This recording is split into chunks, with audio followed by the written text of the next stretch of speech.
la météo avec MTN.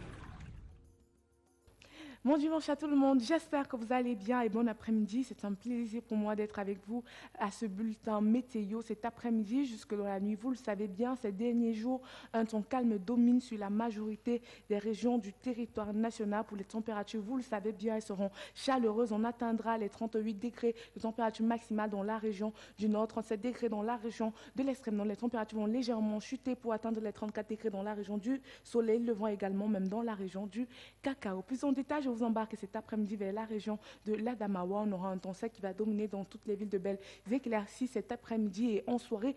On n'a pas de risque de précipitation. Poursuivons directement vers la région du centre. Également un temps beau qui s'annonce et très calme avec un ciel partiellement nuageux et peu ensoleillé cet après-midi et en soirée. On atteindra les 34 degrés de température maximale, terminant vers la région de l'ouest Cameroun. C'est toujours un temps beau qui s'annonce de belles éclaircies cet après-midi. Pas de risque de précipitation et en soirée également, on atteindra les 32 degrés de température maximale. Je vous invite à découvrir en ce dimanche le parc national de Karoup. Passez une excellente journée.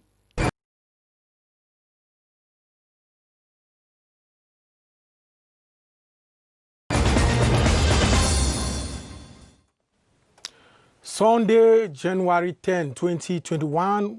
This is the CRTV, the most trusted name in news and entertainment. Welcome to the midday bilingual news presented by Agnès Solange Abesolo and me, Gilbert Ongene Anya in Yaoundé. Bonjour. Agnès Solange. Good day, Gilbert. Et tout de suite, les titres du 12h. Le pape décrète une année spéciale dédicace à Saint Joseph, donc pour approfondir la grande figure spirituelle du Père adoptif de Jésus et de sa mission dans les œuvres du salut. Au Cameroun, les activités de cette année spéciale sont lancées. Nous verrons comment. Chan Cameroun, plus qu'une semaine et le pays entier vibrera au rythme du football. Ce dimanche, nous présentons les plateaux techniques des hôpitaux, surtout à Douala. En page magazine, nous irons à la découverte de l'arrondissement de Campo dans l'océan au sud Cameroun, à proximité de la frontière avec la Guinée équatoriale où les échanges commerciaux animent le quotidien des populations. Voilà pour les titres.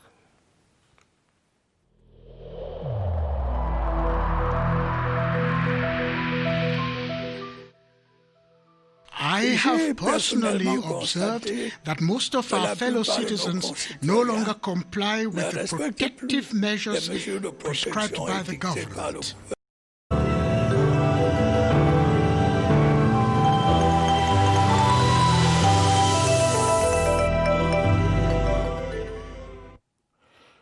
The new Bishop of Ezeka Diocese, His Lordship Francois Achille Eyabi, has taken up duty in a high pontifical mass officiated by the Archbishop of Douala, His Grace Samuel Kleda.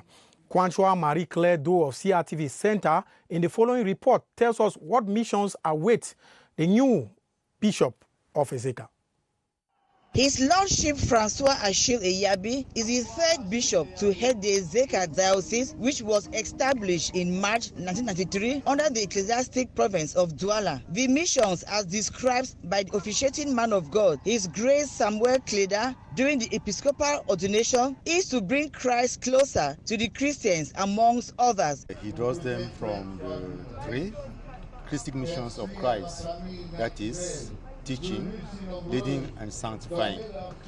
Teaching because the people of God is always in need to know the way, the best way to go to God. With regard to sanctification, of course we are sinners, and the bishop is there to offer to the people of God all the means which can help him to move ahead while running away from sin.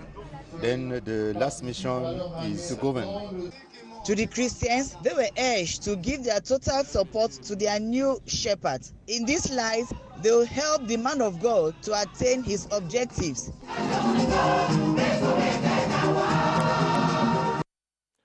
2 days after separatist combatants attacked a checkpoint at Matazem in Babaju Subdivision, West Region, leaving 6 persons dead, our West Regional correspondent, Gu Henry, went in the hospitals and the families of victims to find out how the situation is like with the families which remain inconsolable. Here is his report. Family members of the late Chief Warrant Officer Simon Mulu are still grieving his death at his Buda residence.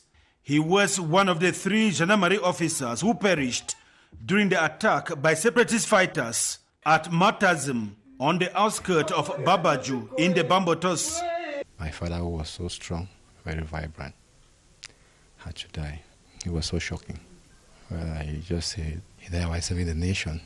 The commander of the Buda Gendarmerie Company, where he served, Major Peter Alogwede Muabe, has presented the condolences of the hierarchy to the bereaved family. The 2 other gendarmerie officers who died were in Chang and sent to the Babaju Gendarmerie Brigade, while the lone police officer was in Bafoussam. Calm has returned to the Babaju subdivision as security measures have been intensified at the site of the incident. Parlons religion à présent. Madame, Monsieur, vous regardez le 12h sur la CRTV. L'année 2021, donc dédiée à Saint Joseph dans l'Église catholique. Le décret du Saint-Père a appuyé d'une lettre apostolique intitulée Patris Corde, entendez, avec un cœur de paix. Au Cameroun, le lancement des activités de cette année spéciale s'est déroulé en la paroisse Saint-Pierre et Paul anglophone de Simbok. C'était samedi avec les hommes de Catholic Men Association. Franck Evina. 2021 est une année spéciale pour les membres de la Catholic Men Association. Saint Joseph, le saint patron de cette association, sera célébré en esprit pendant 12 mois au sein de l'Église catholique. Comme boussole, le livre apostolique écrit par le pape François est publié le 8 décembre 2020 à l'occasion du 150e anniversaire de la proclamation de l'époux de la Vierge Marie comme patron de l'Église universelle. Le Saint-Père veut 2 choses. La paternité responsable. Deuxièmement, le Saint-Père veut nous aider à imiter l'identité et la mission de Saint Joseph. Il faut copier le bon exemple. Les enseignements de Père Kizito Forbi à l'occasion du lancement des activités de cette année spéciale concernent les plus de 6000 membres de la Catholic Men Association à travers le monde. Chaque mois, il y aura un thème sur les 7 thèmes que le Saint-Père a proposés, que nous allons utiliser chaque mois, qui sera pour nous une orientation de vie avec un volet pratique. Ce qui commence ici à la paroisse anglophone Saint-Pierre et Paul de Simbok va s'étendre sur l'ensemble du territoire. Engagement pris par le président national de la Catholic Men Association, Johnson Okie. Merci Franck Evina. Et à Mozogo, dans l'extrême nord, la vie reprend progressivement. La vie reprend donc progressivement son cours normal après l'attentat terroriste qui a fait récemment 14 morts, dont 12 civils camerounais. Le dispositif sécuritaire a été renforcé dans ce département du Mayo-Tsanaga. Les populations sont appelées à redoubler de vigilance, comme le recommande ici le gouverneur de la région de l'extrême nord, Mendiawa Bakagri. Dans la nuit du 7 au 8, sont arrivés dans le village de Mozogo dans le but de se ravitailler, ayant constaté qu'ils ont été observés par les comités de vigilance qui ont alerté les forces qui sont basées non loin de là, la 42e bune et le BIE. Ils ont donc décidé de passer à leur forfait. Nous avons été instruits par la très haute hiérarchie à l'effet de descendre très rapidement sur le terrain pour pouvoir présenter les condoléances déjà du couple présidentiel et également assister ceux qui ont été blessés. Nous saisissons cette occasion pour appeler la population à plus de vigilance, pour redynamiser et galvaniser tous ces comités de vigilance, village par village, canton par canton, à l'effet d'accompagner nos forces de défense et de sécurité. La stratégie nouvelle qu'ils ont trouvée, c'est d'agir à des heures tardives où la population se repose chez elle. Et puis, ils combinent l'équipe d'assaillants à celle des kamikazes. C'est les premières leçons que nous avons eu à tirer. Nous sommes prêts à rebondir. The governor of the West Region has challenged the new senior divisional officer for the Ndé to unite members of the elite of the area in order to help fight the coronavirus and all forms of insecurity. The instructions were dished out Friday by West Chief Executive Awa Fonka Augustine while installing the senior civil administrator of the division. Ngu Henry tells us more from the West. Voici votre préfet, Monsieur Ewango Budu Ernest Ewango Budu has taken his baton of command at the helm of the Ndé with a population of over 250,000 inhabitants dotted in the 4 subdivisions of Tunga, Basamba, Bazou and Baganti. While installing the 55-year-old senior civil administrator, Governor Awa Fonko Augustine challenged him to use his sound professional background and put an end to the cultivation, consumption and commercialization of Indian hemp, fight against highway robbery along the Baganti-Fumbod route, all forms of insecurity and the coronavirus. The new SDO was also urged to ensure of some projects like the rehabilitation of the Baganti-Bafusam route and the construction of the Baganti Municipal Stadium. The governor has enjoined Ernest Ewango Budu to shun undue influence peddling and unite the members of the elite of the Ndé. Bring together the sons and daughters of this division, that they should speak, talk together and work together towards a common cause. He takes over from Francois Franklin Etapa, who will replace him next week in the Bambotos. The outgoing SDO was hailed by Mayor Jonas Kwambo of Baganti for promoting the socio-economic development of the Ndé during his one-year stay in the Ndé. Over in the northwest region, the new divisional officer of Ngi, a locality in Momo division of the northwest region, has been given the task of promptly tackling the myriad of development problems facing the area, which is set to be rich in natural resources. Ara Amatangana Maxim officially assumed duty in Andek, the administrative headquarters of Ngi subdivision. That was last week. Julius Neba has more details from CRTV Northwest in Bamenda. Blessed with a rich and diverse cultural heritage, the people of Ngi subdivision are largely involved in the production of a variety of food and cash crops like cocoa, coffee, and palm oil. Despite these rich natural resources, Ara Amatangana Maxim takes over command at a time when the locality's development is greatly hampered by the ongoing socio-political crisis and poor road network. He says he's aware of these challenges and promised to continue the good work left by his predecessor. Mayor Henry Mayele Akuba notes that government is aware of their plight and has launched projects to boost developmental activities in Ngi subdivision, particularly those to rehabilitate the road network and educational system while striving to restore normalcy in Momo division. The government has devolved to the Ande Council 80 million francs for the very bad sections of the road from Scanwater, the beginning of this year. Ara Amatangana Maxim takes over from Nyaso Muhammadu Mfo, who has been called back for other duties at the ministry. New divisional officer for Ngi in Adeg is Ara Ama Atangana. Now we move over to the Far North region, where the new senior divisional officer for the Mayo Chanaga, David Dado Dibango, has been installed with instructions to ensure the resistant pockets of Boko Haram are crushed, implement government's COVID-19 preventive measures, and ensure the provision of birth certificates. The instructions were dished out by Far North Governor Jiawa Bakari as he installed the senior administrative officer in Mokolo, chief town of the Mayo Chanaga division. Henry Tato Ikambi tells us more.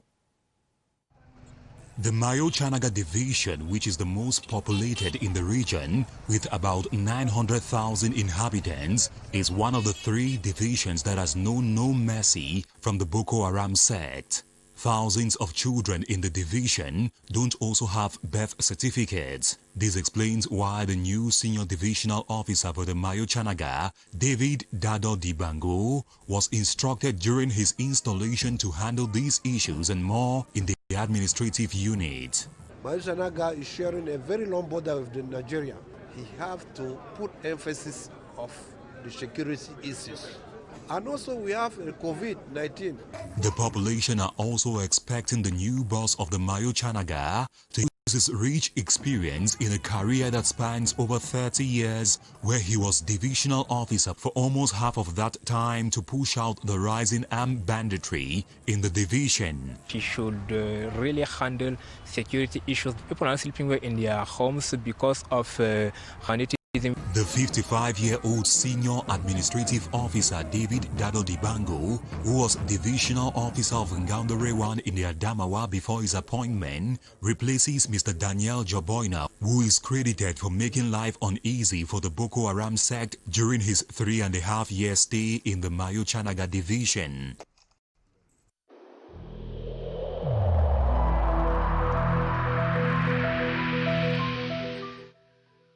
I urge you once again to put on your face masks, to wash your hands regularly, and to consult a physician or any other health personnel if you notice any symptoms.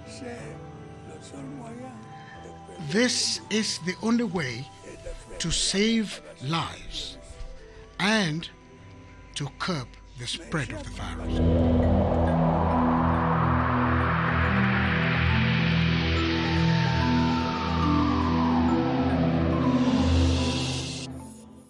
We now take the guest of this midday bilingual news on the CRTV and CRTV News. 10 days from now, President-elect of the United States of America, Joe Biden, will be inaugurated as the next president of the United States. This will have a huge impact on relations between the United States and other countries, including Cameroon. To discuss what might be the impact on Cameroon, Charles Ebune receives as guest on the news today the former United States ambassador to the United Nations, Samantha Power. Let's listen to them. Ambassador Samantha Power, thank you very much indeed for joining me from Massachusetts. My pleasure, Charles. Good to see you. Donald Trump, president, says he will not be assisting in the inauguration ceremony of Democrat Joe Biden, whose election has been certified. And we all saw the images a few days ago from Washington. First of all, what are your thoughts about what happened on Wednesday? To have the equivalent of an insurrection provoked by the President of the United States, that's not how insurrections are supposed to work. You don't usually have the head of state calling for the effective overthrow of elected institutions. But that is what has been happening for really several years, and now several months, and now building up and culminating in the most atrocious riot and act of aggression toward our democracy that I have seen in my lifetime. Just recount to me the joy equally which was in your heart the moment you realized on November 3rd, although the results were delayed a bit, that Joe Biden, your former boss, will be president of the United States of America. Charles, it was less joy than the greatest sense of relief that I have felt in watching politics in my life, because this is, we have seen 4 years of Donald Trump's efforts to attack the media. We actually saw on Wednesday the people who threw down photographers onto the ground and began to beat them or take their cameras and smash their cameras. They were quoting the President of the United States, who had referred to the press as enemies of the people. We've seen Donald Trump try to delegitimate our democracy and our elections and claim that they are rigged and that they're not fair, which is untrue. And he's been doing that for 4 years, not since November 3rd. And so when we got word, or when we came to understand that Biden was going to win the election, it was just a relief, because 4 more years of the efforts to undermine American democracy at home, press, for example, African-American voting, of the effort to keep Muslims out of this country, of the effort to shut down student exchanges and halt immigration from parts of the world where people didn't look like me, let's say, they weren't white or Christian. I mean, the damage of 4 more years, I think we were all, those of us who don't support the president, we're just carrying around this burden, and then suddenly, You know Yaoundé so well. The Obama administration worked so effectively in an engaged form with President Biya. Since 2016, things have changed so much in Cameroon, especially with the troubles in the northwest and southwest part of the country. And I know you fairly have an idea about this, including the next U.S. UN ambassador, Linda Thomas-Greenfield, who equally was here in Yaoundé. How will you like the Biden administration to engage with President Biya? Quickly.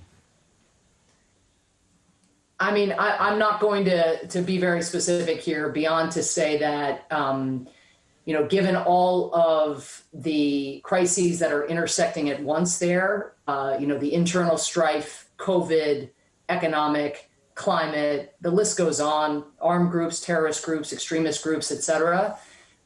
It's an incredibly complex situation, but the first step is to appoint somebody tremendous, into the role of Assistant Secretary for African Affairs. I already know the person at the White House is going to be a first-rate senior advisor on Africa.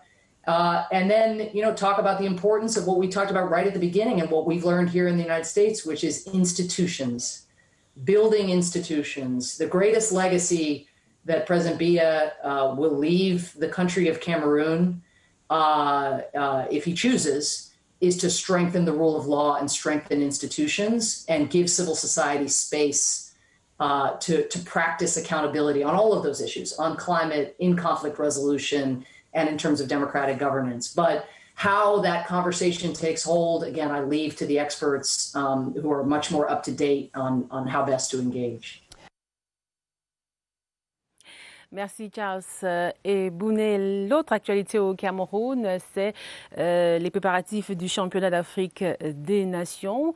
Ce sera donc dans une semaine le coup d'envoi de cette grande messe du football, et ce sera précisément à Yaoundé le match d'ouverture. Mais quel visage présente donc la capitale politique du Cameroun? Joël Igor Abanda a funi. Voici l'image du marché Mokolo à une semaine du Chan. L'insalubrité y a fait son lit. Les ordures et autres marchandises en état de putréfaction cohabitent avec les commerçants. Sur la route qui mène au marché, un poteau électrique en pleine chaussée oblige les automobilistes à rouler à l'étroit. On appelle vraiment la communauté urbaine à intervenir vraiment dans les prochains jours. Ici, des restaurants de rue côtoient la poubelle.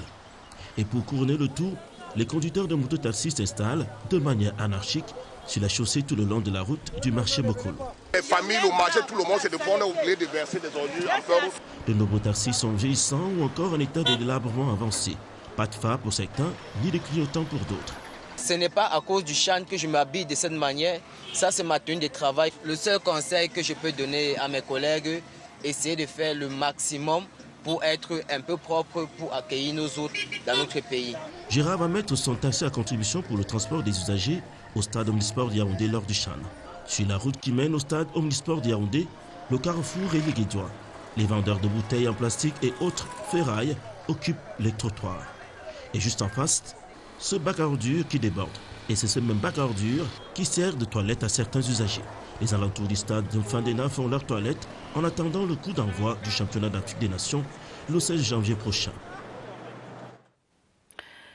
Et à Douala, les hôpitaux ont également pris certaines dispositions pour relever les défis du Chan. Déjà, les plateaux techniques ont été améliorés pour répondre efficacement aux différentes sollicitations. Retrouvons là-bas Alvin Baungazi. L'hôpital Lakentini de Douala, l'hôpital général et l'hôpital gynéco-obstétrique et pédiatrique sont parés à toute éventualité pour le Chan. Des dispositions particulières sont prises sur le plan sanitaire. Dans le cadre spécifique du Chan, nous avons fait une cartographie des risques et nous avons mis en place une préparation en vue de l'accueil des malades éventuels. Plusieurs autres services sont opérationnels dans différentes fonctions sanitaires pour permettre aux patients d'être soulagés de divers maux en cette période de Chan. Le plateau technique est composé des services de consultation, de prise en charge des urgences, des services d'imagerie, de laboratoire et un bloc opératoire hautement fonctionnel ainsi que services d'hospitalisation en cas de besoin. À l'hôpital général de Douala et dans d'autres centres hospitaliers de la ville, les équipements sont disponibles. Ici, le patriotisme et la réussite du Chan passent par l'engagement du personnel médical. Nous sommes sûrs que nous sommes prêts pour accueillir cette Chan et pour accompagner notre pays pour qu'il y ait un succès éclatant de cet événement. On peut dire que le Chan, sur le plan sanitaire, est presque gagné à Douala. In our magazine page, let's take you to the southernmost tip of Cameroon. The town of Campo, with its tourist potentials, natural park, pygmy settlements, and trans-border trade between Cameroon and Equatorial Guinea on the Atlantic Ocean. Pontianus Lawong of CRTV South Regional Station is our guide. Campo, a municipality created in 1961, situated some 64 kilometers south of the ocean divisional capital, Kribi. The small town of approximately 4,000 inhabitants is found on the shores of the Atlantic Ocean. It sits on the border between Cameroon and the Equatorial Guinea, separated from the Equato-Guinean town Rio Campo by the Ntem River, a distance of just 800 meters, a factor that favors cross-border commercial exchange. Both the Atlantic Ocean and the Ntem River have given rise to enormous fishing activity, attracting not only fishermen from all over Cameroon, but also tourists from the Central African sub-region and beyond. Another outstanding tourist attraction is the Campo Ma'an National Park. It covers a surface area of plus 2,600 kilometers squared, an expert stock of 1,500 plant species, as well as a wide variety of animal species, amongst them 800 mammal species, 112 types of reptiles, and 302 bird species. These, coupled with the presence of the indigenous forest people, the Bageli Pygmies, with their unique way of life, continue to attract thousands of tourists to Campo. Voilà, c'est sur cette belle carte postale de Campo que de 12 heures s'achève. Merci d'avoir suivi. Nous vous souhaitons un excellent dimanche et une très belle semaine. Thank you very much, Agnès Solange Abesolo. I wish you a great Sunday. Goodbye.